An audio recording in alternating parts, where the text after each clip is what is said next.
Gives me great pleasure to bring up Robert Milby, Orange County Poet Laureate. He is our historian as well. He keeps all the past souls alive in spirit and grace. Robert Milby.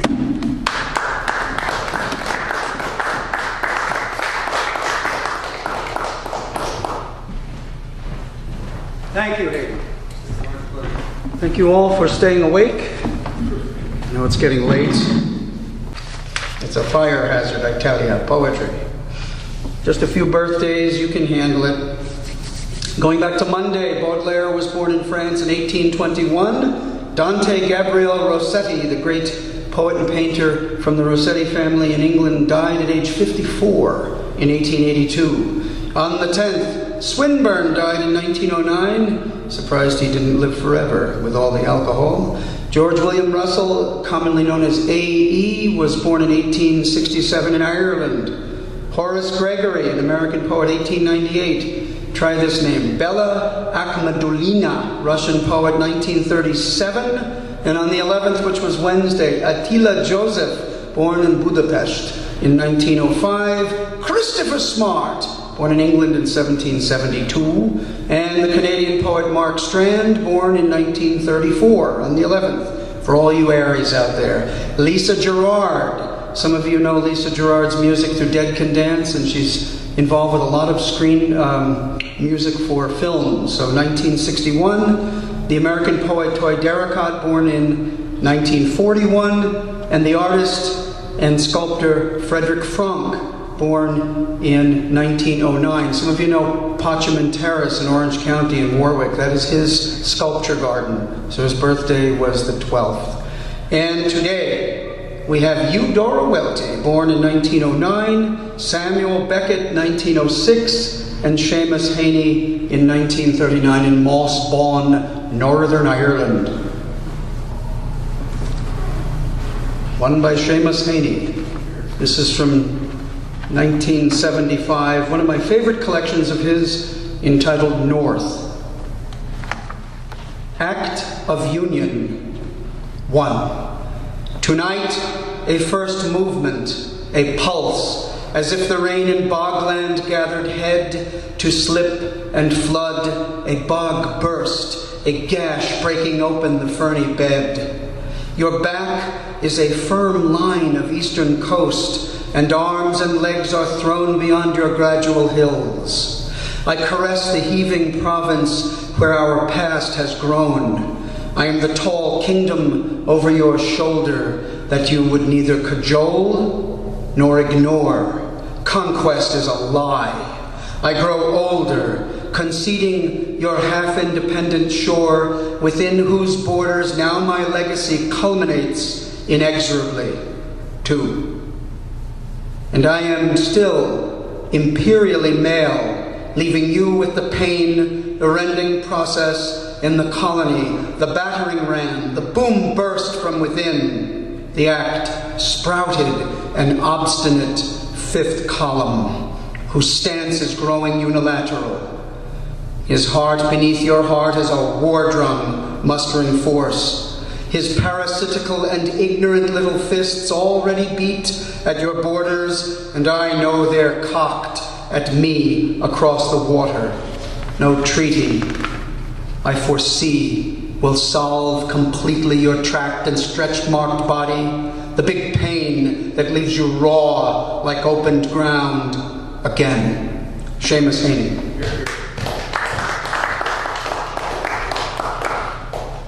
All right. One thing I find interesting about North is that most of the book has to do with the topic of wetland archaeology, something I've been interested in for many years. And that's such a Northern Ireland. It is. These are some of the bog mummies that were preserved for, in some cases, thousands of years. They were preserved through the action of tannic acid released from decaying plant material. And some of the skin is supple, and in some cases you could still determine what was in the gut, the last meal that was eaten.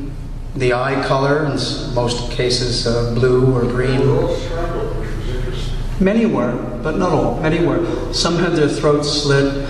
Many of them were sacrifices to the pagan gods. It's a long story, but I would check it out. It's fascinating. In this particular poem, I think it's one of the most important ones. Haney is comparing the sacrifice of this young woman to the plight that Irish women were involved with if they had any kind of intimacy with the occupying force of British soldiers during the Troubles. Punishment. I can feel the tug of the halter at the nape of her neck, the wind on her naked front. It blows her nipples to amber beads. It shakes the frail rigging of her ribs. I can see her drowned body in the bog, the weighing stone, the floating rods and boughs, under which at first she was a barked sapling that is dug up, oak bone, brain firkin, her shaved head like a stubble of black corn, her blindfold a soiled bandage, her noose a ring to store the memories of love. Little adulteress, before they punished you, you were flaxen-haired, undernourished, and your tar-black face was beautiful. My poor scapegoat, I almost love you, but would have cast, I know, the stones of silence. I am the artful voyeur of your brains exposed and darkened combs, your muscles webbing and all your numbered bones. I, who have stood dumb when your betraying sisters called in tar, wept by the railings, who would connive in civilized outrage, yet understand the exact and tribal, intimate revenge. Seamus Haney. All right, do you want another one about a bog mummy, or do you want something easier on the digestion? All right, you asked for it. This is, obviously, this particular mummy was royalty. Bog Queen. I lay waiting between turf face and demesne wall, between heathery levels and glass-toothed stone. My body was braille, for the creeping influences, dawn suns groped over my head and cooled at my feet. Through my fabrics and skins, the seeps of winter digested me. The illiterate roots pondered and died in the cavings of stomach and socket. I lay waiting on the gravel bottom, my brain darkening, a jar of spawn, fermenting underground dreams of Baltic amber. Bruised berries under my nails, the vital hoard reducing in the crock of the pelvis. My diadem grew carious, gemstones dropped in the peat flow like the bearing of history. My sash was a black glacier, wrinkling, dyed weaves and Phoenician stitchwork retted on my breast's soft moraines. I knew winter cold like the nuzzle of fjords at my thighs, the soaked fledge, the heavy swaddle of hides. My skull hibernated in the wet nest of my hair, which they robbed. I was barbered and stripped by a turf cutter's spade, who veiled me again and packed combs softly between the stone jambs at my head and my feet, till a peer's wife bribed him. The plait of my hair, a slimy birth cord of bog, had been cut, and I rose from the dark, hacked bone, skullware, frayed stitches, tufts, small gleams on the bank. Seamus Haney. All right. I wanted to do one by Attila Joseph, and this is translated from the Hungarian by John Baitke. Joseph was born on April 11th, 1905. He committed suicide in 1937. He climbed under a train and waited for it to take off. Reminds you of Anna Karenina, perhaps. This is rather modern. This is from 1924, and there's so much poetry that's lost in translation, as it were, but disabled veterans, along with their peasant legs, the shovels too have been cut off. The warm rain of colors will never relieve their eyes' drought. Ringing bell strokes molten into satanic tanks, shattered with grenades those slim obelisks, their backbones. Through their pierced lungs, foaming terrors march groaning, and prison camps lie interned in their tortured brains. These are the men of whom their mothers got something back across the toll of those more merciful lime pits, where all sorts of stuttering Christs are calcifying into one body, so that the orgy of death rattles grows into one monstrous Sermon on the Mount. The bread-winning hands of their missing arms are clenched and aflame, ringing bells for peace in their hearts. Attila Joseph. Now to torture you with my own work. Don't worry, it won't take that painful. Okay. For all the quackademics who like me. Epic on a matchbox.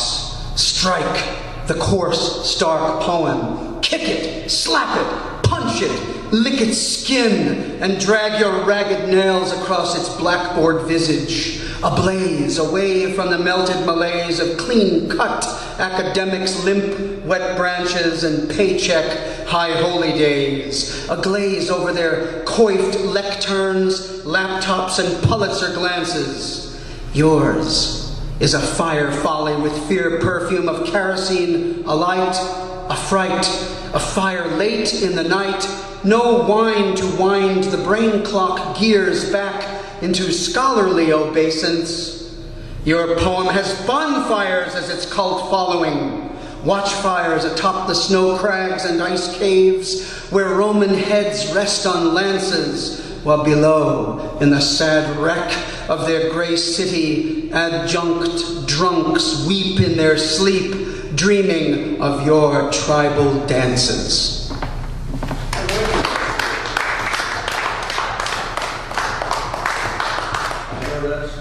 Yeah, I hear you. All right, last one.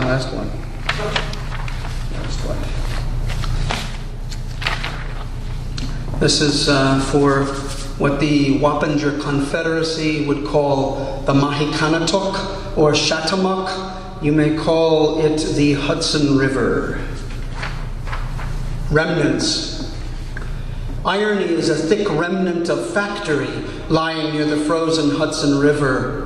Wolf moon glowing ice, bridge singing winter ghost songs. Ironmongers, brickmakers, carriage crafters, wheelwrights at work in gray skeletal building, no staff. Ship fragments tapping on old glacial ice, rising from world's end. The green banks held the greatest currency. Once indigenous footpaths, now snow-flowered railroad steel and creosote caskets, pointing sunrise to sunset.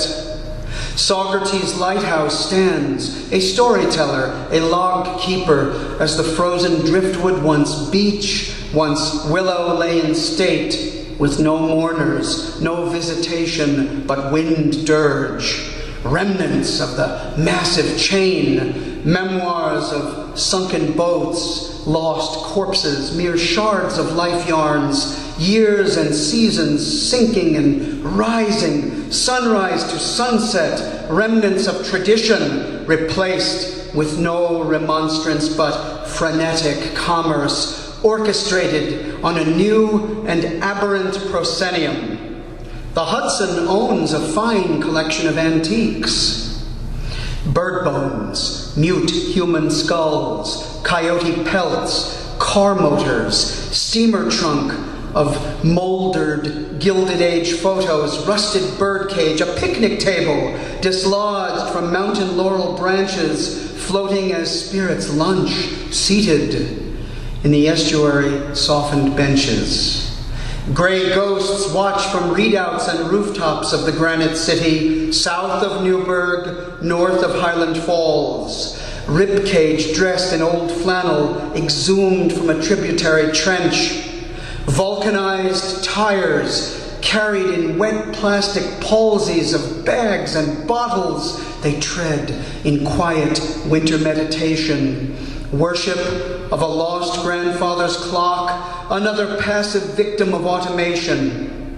Vultures and seagulls squat on the roof of the Bear Mountain toll booth and suspension cables, queued for a view of Hudson's fragments at dawn, when the bridge conducts its concerto of sleet upon cold and dumb metal, as cars and trucks pay for the privilege to drive above a museum they'll never patronize.